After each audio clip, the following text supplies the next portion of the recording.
He was just a little guy. His love of pasta never ended. Kathy Moreland lost her son Austin 3 years ago this week. Like many teenagers, he wanted to belong. You lip sync it. Moreland says Austin struggled with anxiety and mental health issues. By his mid-teens, he was experimenting with alcohol, pot, and later meth. He tried to become sober a number of times. But his mother had a tough time getting him into a suitable treatment program. In June 2020, after celebrating his graduation, Austin died of fentanyl poisoning. He was 18 years old. Austin, in spite of his struggles, could have been a very productive worker and member of society. And we've lost that. An average of 20 Canadians are dying each day from opioid poisonings. The latest numbers for 2022 also showed 14 daily hospitalizations. A new report from an Ontario research team suggests teens and young adults are among the hardest hit. Rates of opioid toxicities in younger people have been climbing. Researcher Tara Gomes found rates of opioid-related deaths among Ontario teens and young adults under 25 tripled between 2014 and 2021, while treatment rates for opioid addiction during the same period dropped. Her team also found only about half of those who died had a diagnosis of opioid use disorder, while the other half likely were not regular drug users. For people who are occasionally or irregularly using drugs, if they're accessing a really unpredictable supply, it can be incredibly dangerous. So this here is naloxone. So this is a drug that can reverse an opioid poisoning. This Toronto harm reduction worker says tools like these can keep drug users safer, including test strips sold online that check for fentanyl.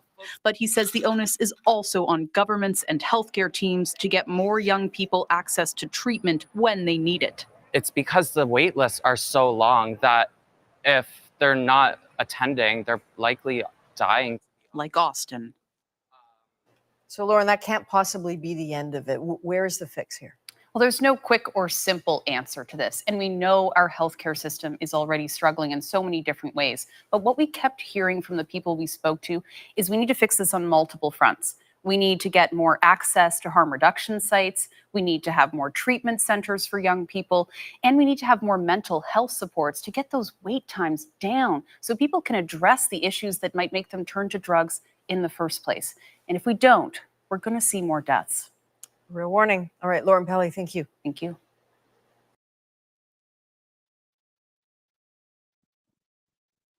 It's important to understand that everyone in the world has addictions, or rather natural addictions, to things that are good, like food, water, and sleep.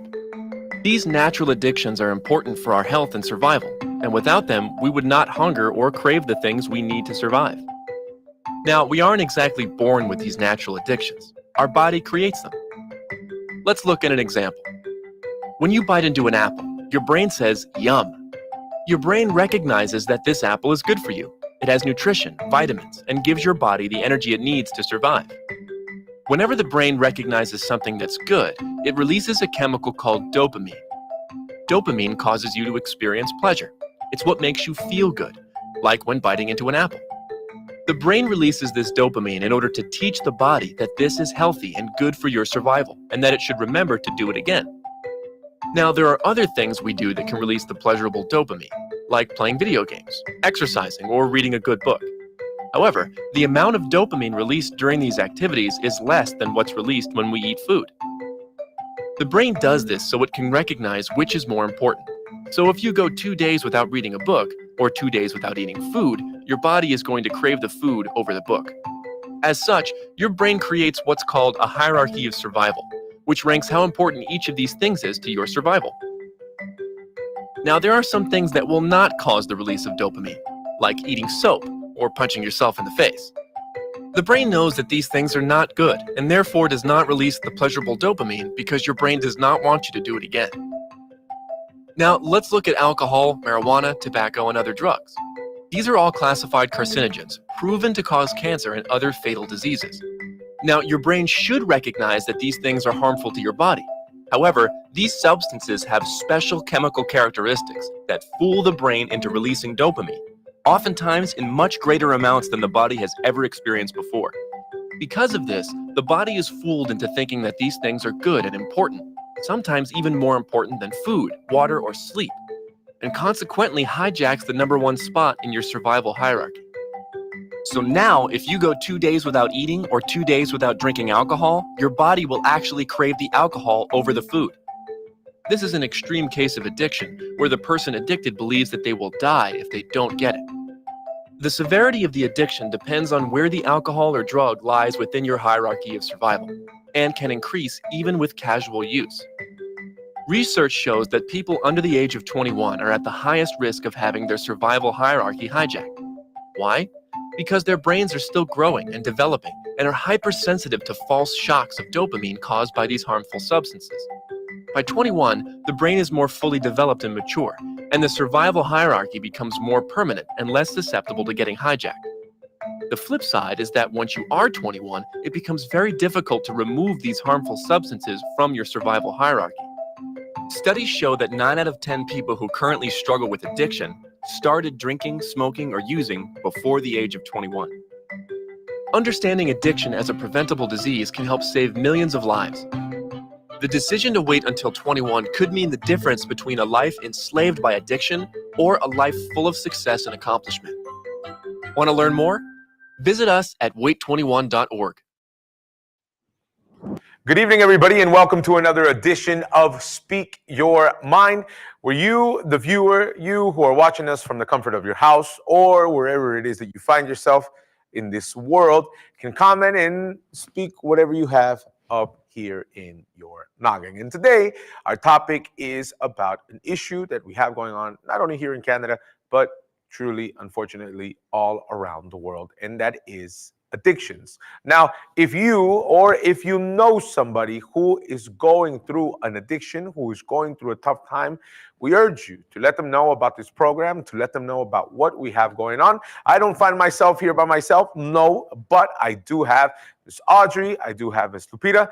Miss Audrey, I'll start with you. How you doing? Good evening, Pastor. I'm well. Again, like always, I came to announce the Telegram poll that everybody can take part of. As we're just getting to the beginning of our program, please scan the QR code as it appears on your screen and vote on the following. Like we said, our topic of today is addictions. The question that we have for you all is, what impacts a person to have a substance abuse? Do you believe it's due to relationships with family, mental health, financial situation, curiosity, or environment/friends? Let us know what you think, and we'll be announcing the results during our program. Thank you so much, Miss. And Miss Lupita, this person can also send us a message or even call us, correct? Yes, so they could definitely send us their comments that we'll be reading on air right now. They could send us a message through our WhatsApp. That way we are able to read them. 437-233-9815. And if you guys are also interested in giving your opinion on air right now through phone, you could call us at 877-785-8700. Perfect. Thank you so much. And I already think we have our first caller. Let's see if we can connect them now. Martin. Let's see if we can connect them. Hello, Martin. Are you there? I'm here. I can hear you loud and clear. How you doing, Martin? How you doing? I'm doing 100. Okay. I like that energy. Look, our topic tonight is about addiction. Now, do you think, Martin, that there are different factors that affect somebody or bring somebody into addiction. Do you think more or less it has to do with their family? What do you think, Martin, drives somebody to overuse drugs? I have to say it's it's their environment. It could be a bunch of reasons. Family problems. They want to escape from reality. They have something inside of them that is keeping them depressed, and it's like a way to escape from reality. From the problems that they're going through. It gives you like a false sense of hope, a false sense of satisfaction. Now, Martin, I'm going to be putting some photos right now, not in any specific order, but photos that we received of you back then. You were addicted to drugs a while back, a long time ago, correct? Yes. What were you addicted to, if you don't mind me asking? Well, we're on live television, was, I'm going to ask. I was addicted to weed. Okay. The weed I couldn't let go of, but I was also trying other drugs. Like I was also popping Percocet. I was sniffing cocaine.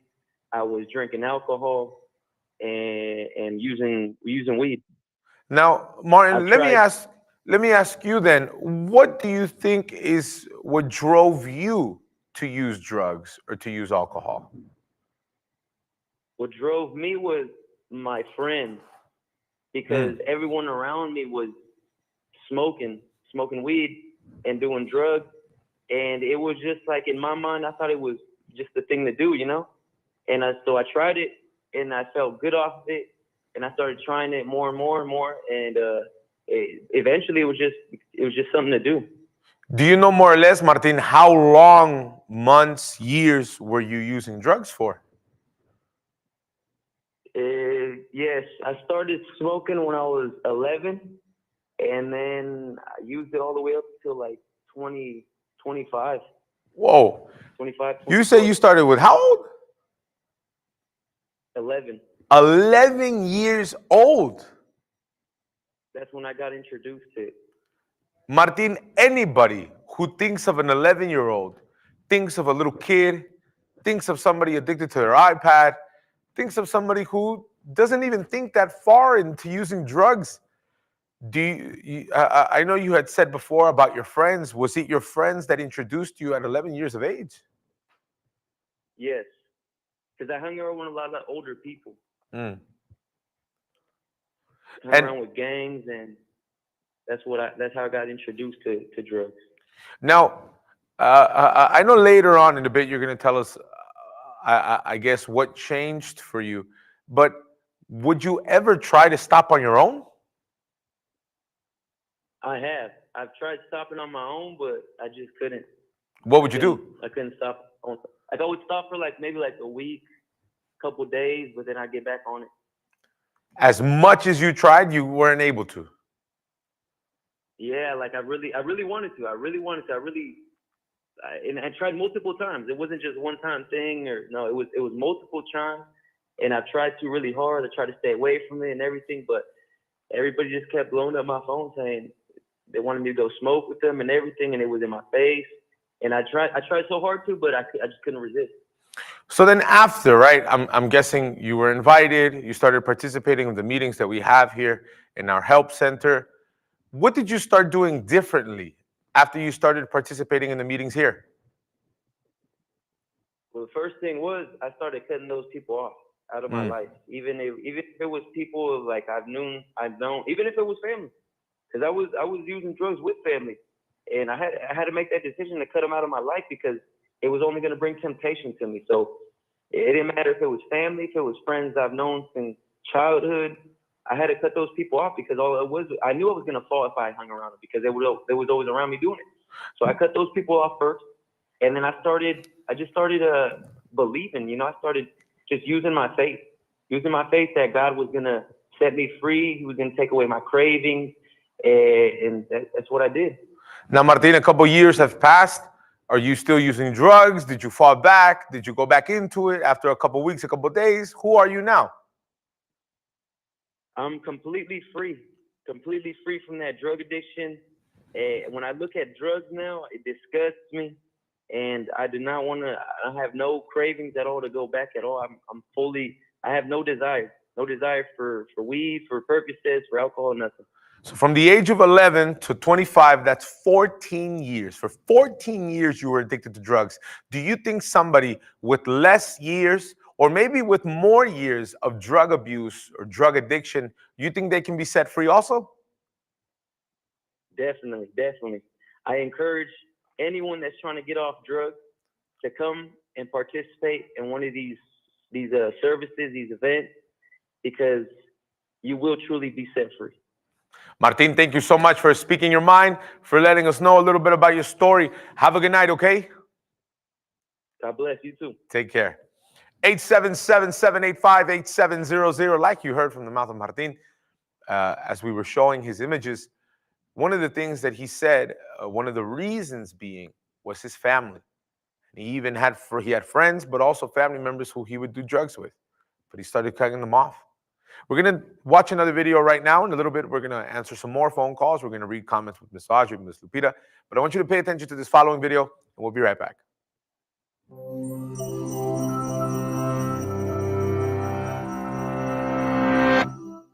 Most people will take a pill, receive an injection, or otherwise take some kind of medicine during their lives. But most of us don't know anything about how these substances actually work.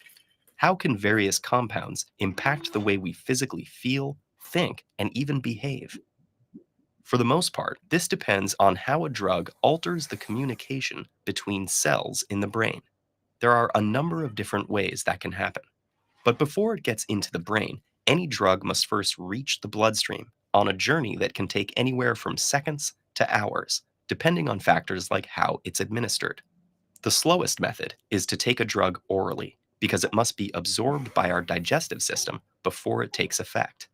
Inhaling a drug gets it into the bloodstream faster, and injecting a drug intravenously works quickly too, because it pumps the chemicals directly into the blood. Once there, the drug quickly reaches the gates of its destination, the brain. The entrance to this organ is guarded by the blood-brain barrier, which separates blood from the nervous system to keep potentially dangerous substances out. So all drugs must have a specific chemical composition, which gives them the key to unlock this barrier and pass through. Once inside, drugs start to interfere with the brain's normal functioning by targeting its web of neurons and synapses. Neurons are brain cells that have a nucleus, dendrites, and an axon.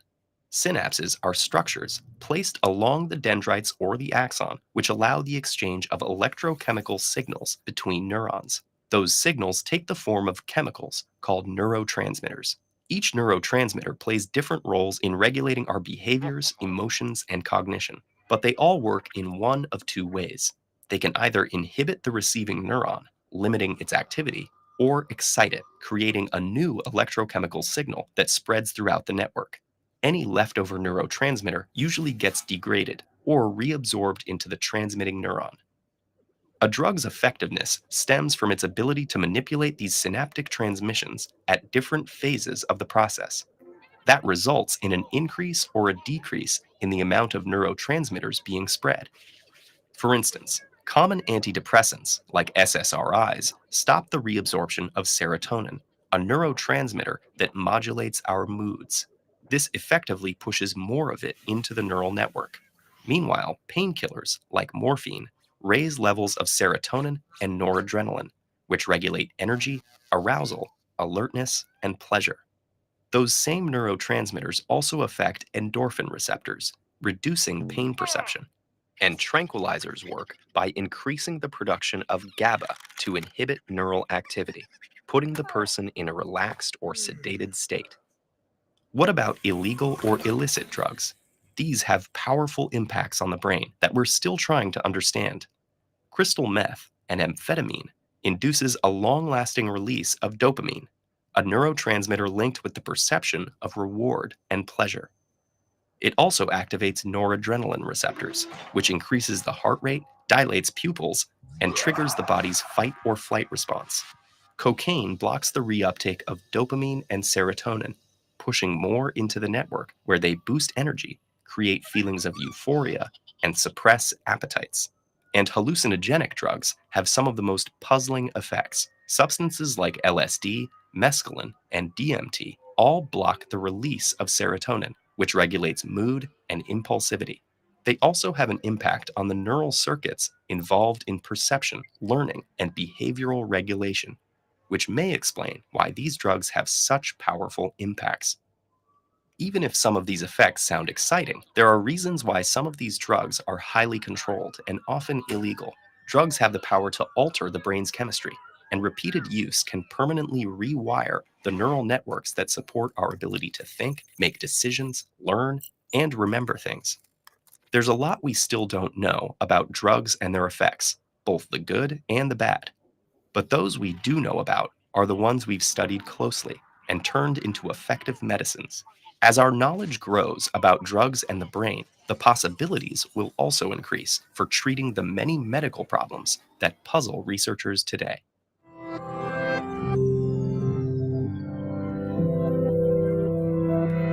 This is the new young face of fentanyl addiction, before and after.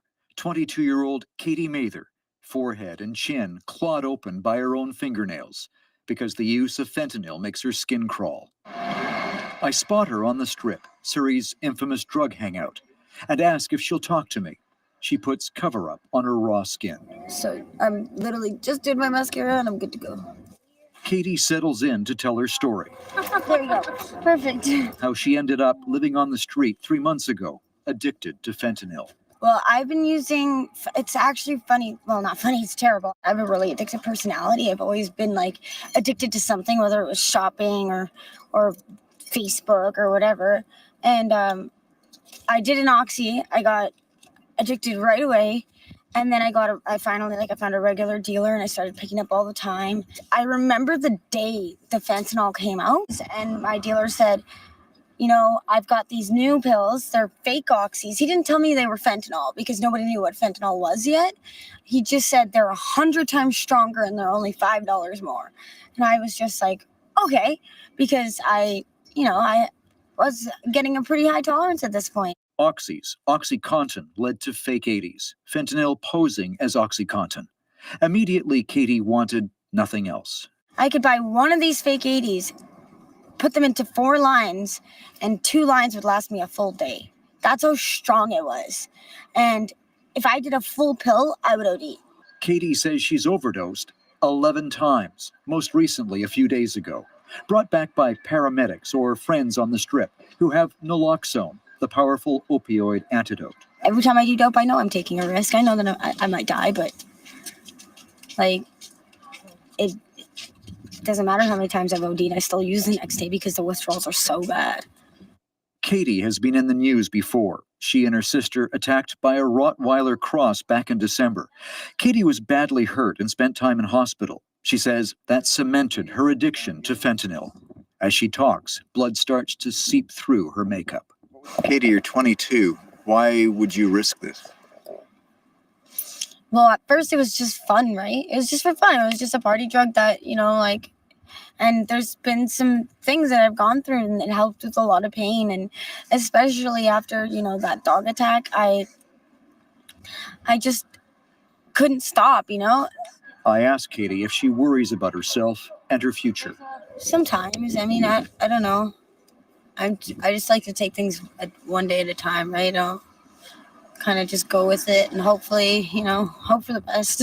For now, the best Katie can hope for is to wake up from her next fix of fentanyl. Eric Rankin, CBC News, Surrey. Katie's story is an unfortunate reality of what we see in any part of the world that we live in. But if you are someone who is going through addiction right now, you probably lost everything. You lost your home, you lost your family, you lost your job. You're losing yourself. There's a way out. Ms. Audrey, I think we have a little bit more comments regarding our topic, correct? Yes, Pastor. We have here Nelly that says like this. I cried when I saw a couple who were on the streets living a decent, that weren't living a decent life. Addiction is a very debilitating illness. Nobody wants to live on the streets and sell their body, but this addiction has made them lose their sense of mind. Every addict is a human being that deserves to live a normal life as possible. We should create centers to help them as much as we can. And we also have Javier that says like this. I had a friend that I tried cocaine with when I was 18. He introduced it to me and I loved it once I tried it. I handed him some money the next day and said, "Here, some more cash. Get us some more for tonight." I'll never forget his response. "I think you'll like it a little too much, so let's not." I never tried it again, and I can't help but feel that he helped me dodge a major bullet. Pastor, a lot of people, as we have seen and heard, many people have tried it out of curiosity and because a friend says so, or because they are curious to see what it feels like, what it tastes like, the sensation of it all. And unfortunately, we see those cases where they lose themselves completely due to this drug because they are helpless. And there's other people that, like his case, thank God he didn't get influenced by this.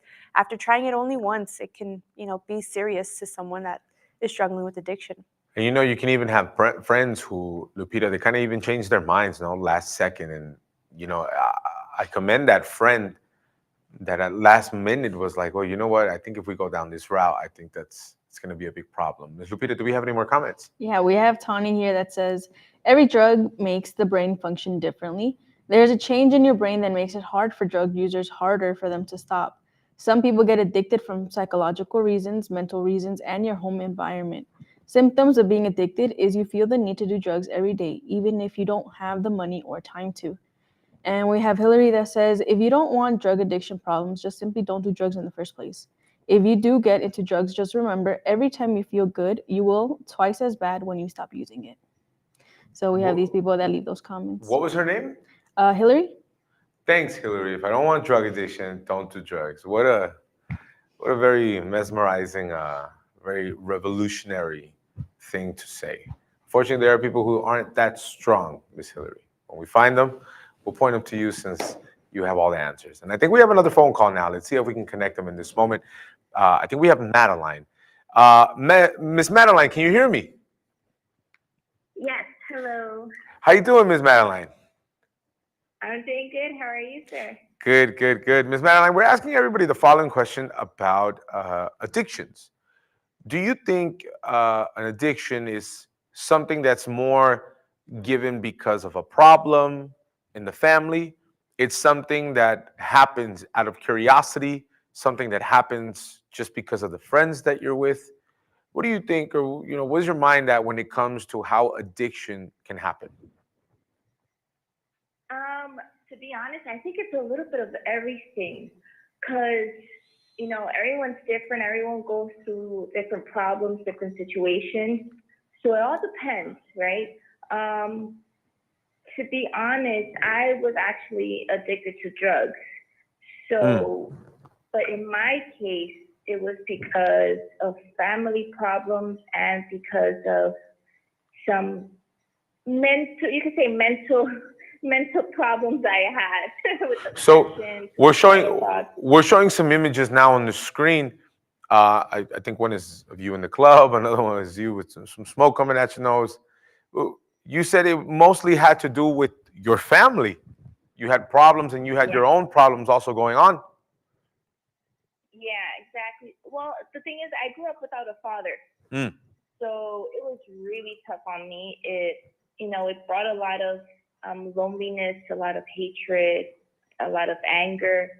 My mom had to work 2 jobs, so, to raise my brother and I. So we were basically left alone majority of the time.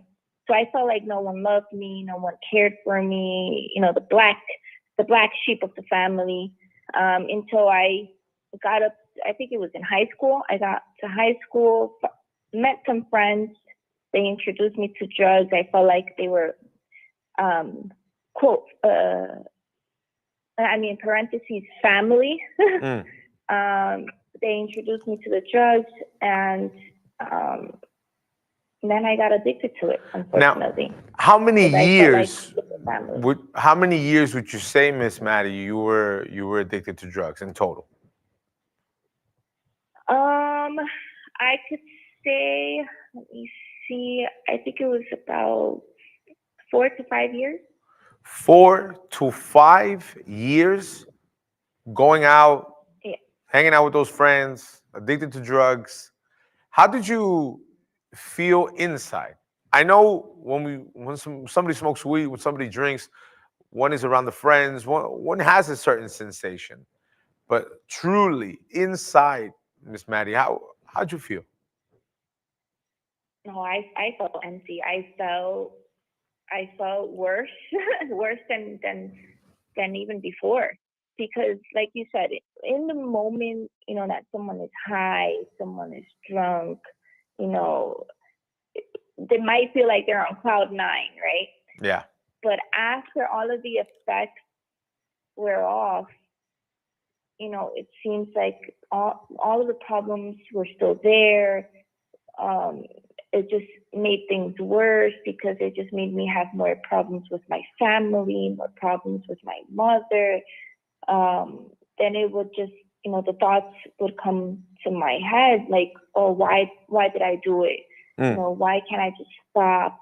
And it just made things just worse than what it was before. Now, Ms. Maddie, finishing up, when you started participating of some services, right? Were you skeptical? Were you like, is it gonna work? Is it not gonna work? Like, what made you, I definitely was. I did have my doubts and my questions in my head.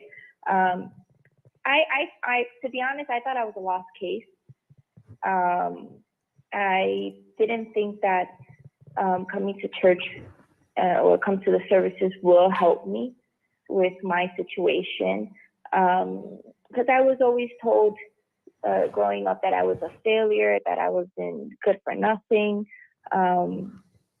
So, I always thought like, okay, if doctors couldn't help me, because I did go to doctors, I did, even speak to psychiatrists, and they weren't even able to help me. So I questioned and I doubted, like, how is, church or services or even God going to be able to help me? Now, Ms. Maddie, I saw myself as a lost case. Ms. Maddie, we actually have a question for you. I know you probably weren't prepared to answer questions from somebody else, but Ms. Audrey, you let it go. Go. Yes, we have a question that I don't know if you've ever heard of this, but a lot of people, maybe they do drugs, they're addicted, but sometimes they feel like they can stop at any time, at any moment during these years 4 to 5 years that you were dealing with addiction. Did you ever think you had a problem? Did you ever think that you were in control of it? Could you stop at any time? Or did you know already that it was a serious thing, that you needed help and you were looking for that help? To be honest, in the beginning, I thought I had control over it. I thought that I was able, to stop whenever I wanted. But when I tried to stop and realized that I couldn't, that's when I hit rock bottom and I said, yeah, if I don't get help, I'm not going to be able to stop. Because I tried and, I think I lasted just a few hours without doing nothing. It just, I couldn't. I fell back to it. It was really tough on me. And now, Ms. Maddie, one of the things that you were saying, from the beginning you were a little skeptical, but you start participating, you start learning, about God, using your faith. Who are you now? Who is Madeline today? A new person. The old Madeline died. Oh, good, because I'm not going to front. It sounded like you said, uh-oh. I'm like, oh, man, this is not the way it's supposed to go. No, I'm definitely a new person. I don't depend on any drugs. I don't depend on alcohol to be happy. I don't depend on the drugs to fill the void that I had. I'm happy. I love to live. I'm happily married. Shout out to my husband. Yeah, I have his photo here up on the screen. Tell him we said what's up. I'm definitely happy, and that's all thanks, to God and to especially the youth group. YPG definitely helped me a lot. Now, Ms. Maddie, a true family to me. You started learning how to use your faith, but when you started going back to the reality, you started seeing your friends, you started seeing your family. Is there something that you did to kind of stop from them leading you to go out? Is there something that you had to decide on, that you cut off? Yeah, I had to make a huge sacrifice, and that's to let go of everything that led me to the wrong path. Mm. You know, when I started coming, and it was so crazy because I remember the first month, it was every single weekend they will, hit me up saying, "Oh, let's go. I got tickets to this concert. I got tickets to this club. Let's go. I'll pay for everything." And at that, when I was doing the drugs and everything, I would be the one paying for everyone. But when I started giving myself to God, they would hit me up, be like, "Oh no, I'll pay for you, or you don't have to pay anything. I got you." All the cheap people out of nowhere started having money, huh? Yeah, out of nowhere. Out of nowhere they started having money, and they wanted, for me to go. But I kept, I made a decision. I made the sacrifice, and I said, no, that's it. And I found the true help that I needed. So, Miss Maddie, this person who's watching this, right? Maybe they got 2 years, 3 years, 4 years on an addiction. Maybe they even have more. If you were set free, you think they can be free from addiction also? Definitely. I'm a living testimony for those people that think that they can't, get out of the addiction, and they think that, there's no way out. There is. They're listening to one. Ms. Maddie, thank you so much for speaking your mind, for sharing your story. Have a good night, okay? Thank you for having me. Thank you. Good Thank night, you. Tell your everyone. husband we said what's up. 877-785-8700. I think we have Ms. Lupita. Ms. Lupita, do we have any more comments regarding our topic? Yes, we do. We have Mara here that sent her testimony also. She said, "When I used drugs, I wanted to feel included with my friends. In the beginning, I was the one who wouldn't drink, wouldn't smoke. I had never experimented with drugs, so they would exclude me. Today, I understand the real friends keep us away from that lifestyle and not close to it." And we have Nina from Scarborough also. It says, "It's been 2 months since I stopped using the drug. I have more anger and depression now. When I used a lot, it is quickly stopped from decreasing.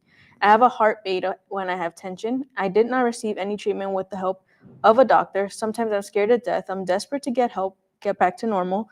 Can you give me a suggestion, sir?" Nina, right? Yeah. Nina, I want you to pay very, very close attention. First and foremost, you said, can you read that first part again, Lupita, of the one where after she says she feels a little bit more angry or depressed or anxious? Yeah, so she says, "It's been 2 months since I stopped using the drug. I have more anger and depression now. When used a lot, it's quickly stopped from decreasing." Okay, right there. You see right there, that is, I think, one of the biggest misconceptions that we have. And I tell you because I used to say the same thing. I used to say that marijuana used to calm me down. Drinking alcohol used to calm me down. But in reality, no. Smoking weed used to make me feel lazy. It used to make me feel hungry. Drinking alcohol used to burn my throat, used to burn my stomach. We sometimes fall into what a lot of people around us can tell us about said things. You heard from Maddie, you heard from Martin, you heard from some other people that commented that at the end, deep inside, they didn't feel good. You feel anxious, depressed, angry, not because you don't have the drugs. If I'm keeping it 100 with you, that's what you have. When there is no drug present, that is what you are. And I'm not saying that to condemn you. On the contrary, I'm saying that to help you. Because I used to be somebody depressed. I used to be somebody angry. But I'm not that anymore. And you can be free also. Before I show you how you can be free, I want to show you and everybody else who's watching us how addiction happens. Pay close attention.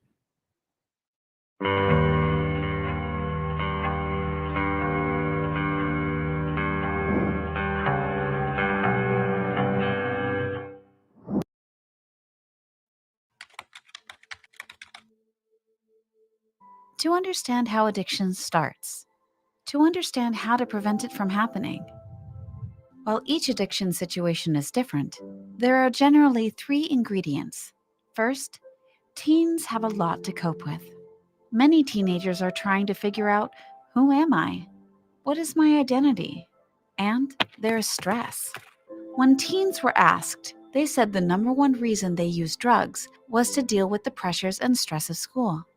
And some teens have to cope with stress at home. There could be emotional neglect, abuse, divorce, a family member with an illness, a family member who is addicted, the death of a loved one, money troubles, or other challenges. Many teens also need to cope with depression or social anxiety. In addition to a lot to cope with, some teenagers, through no fault of their own, have poor coping skills. Maybe their parent or parents have been caught up in their work or other family crises and do not even realize that their teenage child needs help. Maybe their parent or parents are struggling themselves and are simply not able to teach their kids how to constructively cope with life. And teens who experience day-to-day depression or social anxiety may develop an unwarranted negative self-image. This can make it tougher to cope. The third ingredient to addiction that may be present is certain brain chemistry. Some people, by virtue of how their brain processes chemicals, get hooked easier. You can attribute this to your family tree, otherwise known as genetics. Genetic susceptibility doesn't have to be present for a teen to develop addiction, but it can increase their chances. All three of these pieces do not have to be present for addiction to happen. Any one piece, if strong enough, can lead a teen down the addiction path. So how does addiction start? Here's what happens. A teen has a lot to cope with and poor coping skills. They try alcohol and drugs. Maybe their brain chemistry causes them to be more susceptible. The teen's brain learns that, at least in the short term, the alcohol or drugs gives them a way to temporarily neglect or forget the stresses in their life, which is a flawed way of coping. That can become their identity. The party friend who is willing to try anything, or the friend who can get you drugs. It might give them a way to fit in socially and have fun. It might help them for a moment forget about their stress. The teen starts using alcohol or drugs more frequently. This is where things come apart. Repeated use does three things. The teen's brain has learned that, in the short term, alcohol and drugs can help them cope. With repeated use, this bad learning loop becomes ingrained and deeper. The teenager gets to the point of automatically reaching for alcohol or drugs when they're stressed, without even thinking about it. With repeated use, the chemicals in alcohol and drugs also change the brain, making the teenager even less self-aware of how they're going off the rails. And repeated use makes life situations worse, which just increases stress and feeds into the negative loop. Without a change, this path ends in addiction, jail, or death. 1 out of 10 adults struggle with addiction. Addiction leads to broken families, broken promises, and broken hearts, and currently an increasing number of deaths. So how do we prevent this from happening? How do we prevent addiction? Here's how. First, a message for parents. Spend concentrated one-on-one time with your kids, particularly when they get into middle school and all through high school and college. Truly listen to them with love and without judgment. Understand what they are coping with. Help them get through. If you need help, talk to an experienced professional. Do not wait. Act now. And remember, your child could simply be experimenting and have a brain more susceptible to alcohol and drugs. It could be that simple and scary. Or your child could be going through something that you're not fully aware of. There is inevitably a lot going through their head. When you get in a car accident in the wintertime, the accident doesn't happen when you hit the telephone pole. It happens 200 feet before that when you start skidding on the ice. Your child may be skidding right now, and neither they nor you even recognize it. Act now. Do not assume they can self-correct. They need an established support system. Listen to them and help them immediately.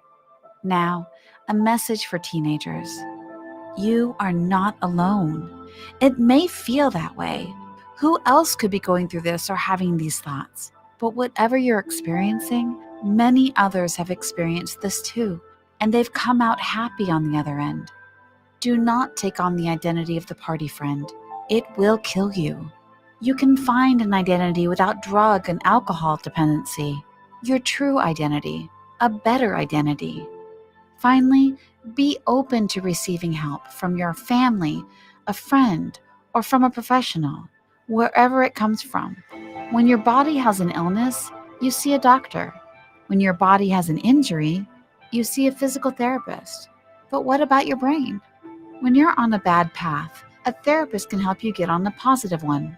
The therapist can help you step back, gain perspective, and develop strong coping skills no matter what life throws your way, like a personal trainer for the brain. Getting help is a strength, not a weakness. You deserve to be truly happy. You deserve to be comfortable with your own thoughts. You can be. Peace and love, in memory of our oldest son, Alex. And we're back with all of you guys. Just reminding everybody that we have a second part tomorrow at 10 o'clock where we are going to be finalizing our topic about addictions. But before, I think I have Stephanie on the line. Let's see if we can connect her right now. Steph, can you hear me? Yes, I can hear you. How you doing, Miss Steph? I'm doing well. Good, good, good. I'm How glad. are you? Now you're doing well, correct? Very cool. Yes, now I'm doing well. Per- Doing good. Perfect, perfect. One of the questions that we're asking everybody about addictions is what you think causes somebody to go to drug use. Do you think it has to do more with the family? Do you think it's a personal problem? Do you think it's the friends? What do you think? Where's your mind at when it comes to somebody getting invested fully into addictions? I think it's more of a family, but at the same time, it's like mentally, no? Because Okay. sometimes they receive negative feedback, and that gives them like self-doubt that they can't do it, that they won't be able to do it, and and then, or they don't even have confidence, and then having that addiction allows them to have the confidence, supposedly, that it gives it to them. So you think, Steph, that majority of the times it's something that it's mental, where the person kind of beats themselves up a bit, and it takes a toll on them to lead them to go do drugs? Yeah. Were you ever, Miss Steph, addicted to drugs? I was. What were you addicted to? I was addicted to weed, marijuana, for a certain amount of time. And when that didn't suffice my body, when that didn't, give me the pleasure, if one did, at the very first day, it led to alcohol. So then it was like a whole mix of different, I guess, chemicals inside me, trying to get rid of what I was feeling at that moment. Now, Steph, for you, what was it? What brought you? Was it your friends? Was it a problem? Was it you inside and your own thoughts? What do you think led you to use drugs? For me, it was more of a family thing, because I was in need of a father figure. My father passed away when I was just 9 years old. As a girl, not as a female, we always are called the daddy's girl, because everything we want is daddy. But I didn't have that. I had it at a certain age, but like at my teenage, when I needed it most at that moment, it was like, oh my God, it was like that emptiness of a father figure, that emptiness that I needed my dad, and seeing everyone around me with their dads having that, special moments with their dads. Yeah. Well, like, it hurt more than to actually be like, I don't, I could do it. Sometimes I would seem the strong one, but coming back home, I was like, that hurt, because Yeah. it's like, I wish that was me. Now, Steph, usually when somebody drinks, when somebody smokes, they kind of do it to take their mind off things, trying to numb the pain, if you will. What would you feel, even if you were feeling good at a club, at a party, even if you were feeling good, drinking, smoking, inside of you, how would you feel? Inside of me, honestly, it was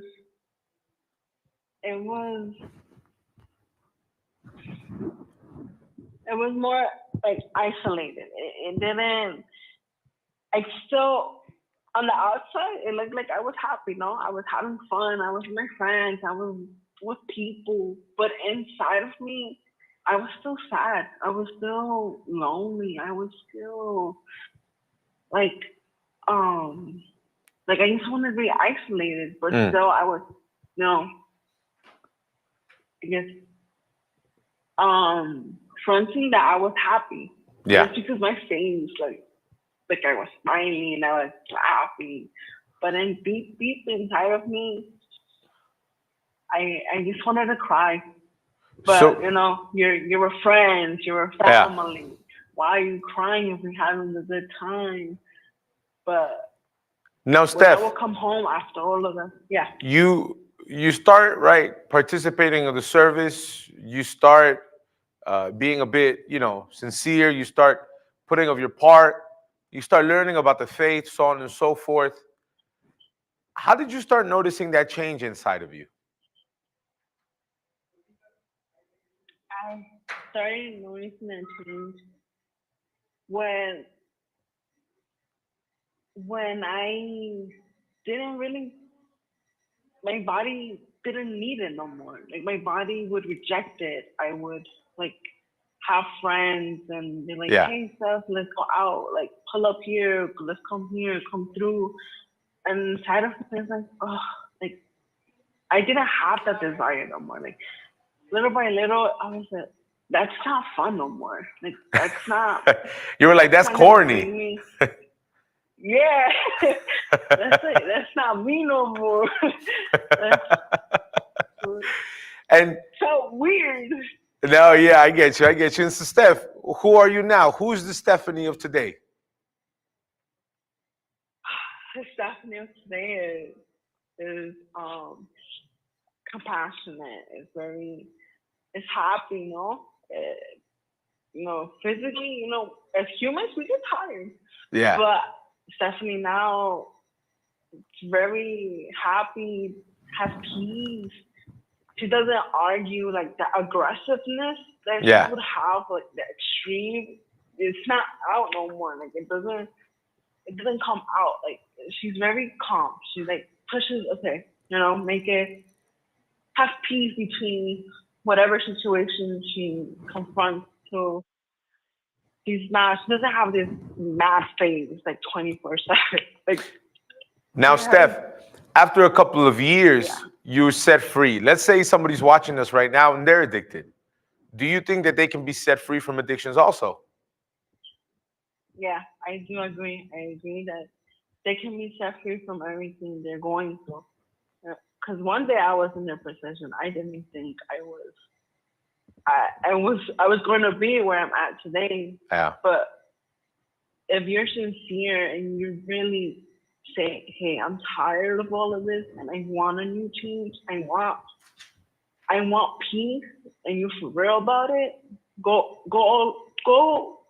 how you say, go all out, go with all your sincerity and be like, I really want this change.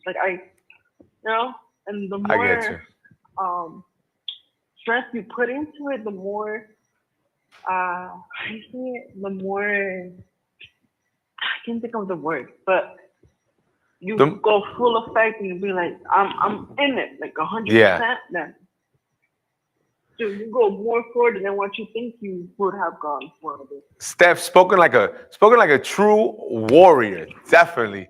I'm so happy to hear your story. You almost talking made me shed a tear real quick, but I'm gonna let that tear come back up. Steph, have a good night. God bless you, okay? God bless you and all of your family, okay? Okay, thank you. God bless. Take care. Ms. Audrey, stories left and right, people changing, people who once were addicted, now not addicted. What can we tell this person so that they can join us on another episode and also what we have going on Telegram.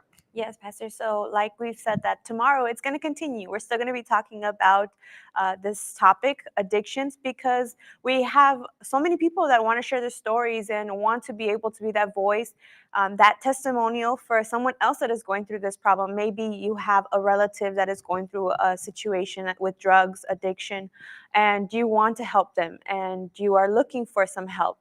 This is where you're going to find it. This is where you're going to find more information and find the solution to your problem. So I do want to announce the Telegram poll so far, as we have the question, what impacts a person to have a substance abuse?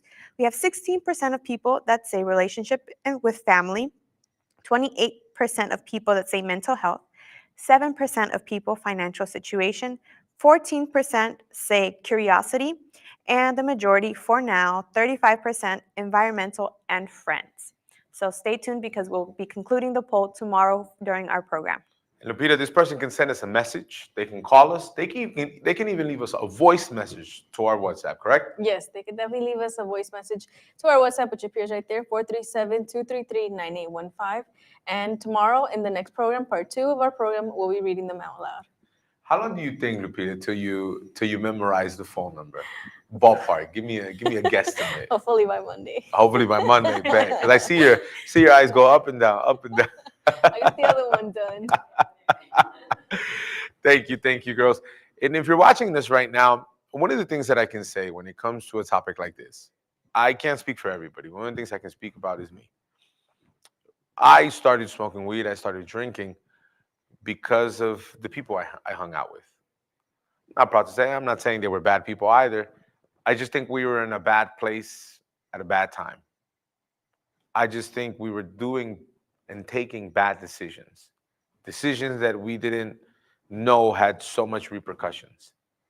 And maybe you feel like you've fallen so far down the rabbit hole that there's no way out for you, but there is, I promise. You can be free. And that's why I invite you to be with us in our gathering of faith and miracles here in Toronto. Before I show you the address, I want to pray for you. I want to pray for you who are watching us right now. So let's do this. Only thing you're going to do is extend your hand to the screen and you're going to close your eyes. Okay? My God, in the name of the Lord Jesus Christ, I don't have gold, I don't have silver, but what I have inside of me, I give to them. You who are listening to us now, who are at the bottom of the barrel, who are weak, who say, I've tried everything to be drug-free, but haven't been able to be free, to be healed, to be cured. You're healed right now. Our God in this moment frees you from this addiction, from these shackles, from these chains. In Jesus Christ's name, be set free from all the evil. And my God, that tonight, this person can sleep better. This person, when they wake up with strength. That is what I determine. In the name of the Father, Son, and of the Holy Spirit. And if you believe, so then you say, Amen. Amen. 2420 Dufferin Street. We're located here in Toronto. There you have the address. If you want, you can take a photo right now. We're on the corner of Bowie Avenue, Dufferin Street, 2420 Dufferin Street. We're about a block and a half from Eglinton, right there next to Bowie. You can take line 1 to Eglinton Avenue, take the 29 bus, the 929 bus, everything to accommodate you. You want to be free, you want to stop suffering, this is the place for you. Sunday, 10 o'clock, I'll be waiting for all of you. Don't forget, tomorrow we'll be back live. This is your show, Speak Your Mind. Thank you for allowing us in your home. God bless. See you soon.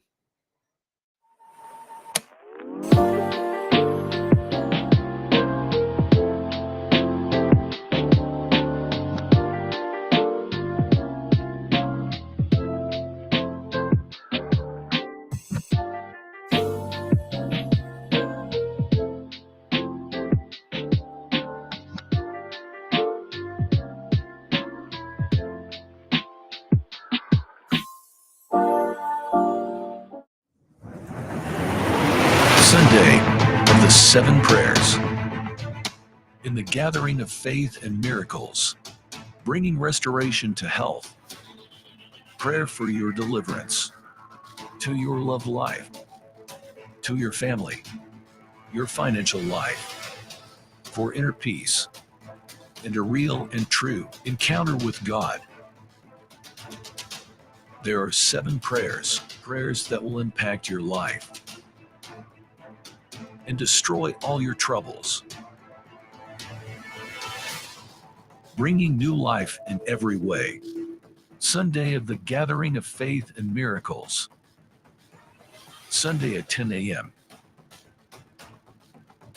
2420 Dufferin Street, 1 block north of Eglinton Avenue, and at every Universal Church in Canada. Join us this Sunday at 10 a.m. and discover a transformative experience. Here you'll find deliverance, When I started doing my chain of prayers on Friday, the first thing that I was delivered from was insomnia. When I opened myself during